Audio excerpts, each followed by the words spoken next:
Good morning. This will be a short video of how to replace the 6-way base rotation motor, Schwenkmotor.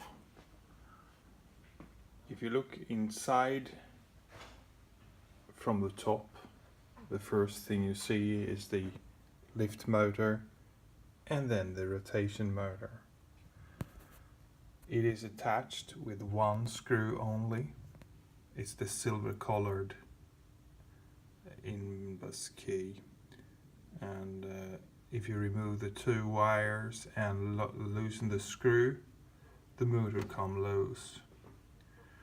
The thing you have to take care of also is this lock ring that is located, let me see if I can show it here, around the axle, down inside here. It's a little bit hard to see, but around the axle there is a lock ring inside it, and that lock ring needs of course to be removed. You can use a small tiny screwdriver to remove it.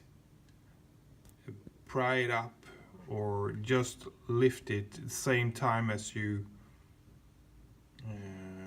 lift the motor, and it will come off. To install it again, you may have to lift the axle.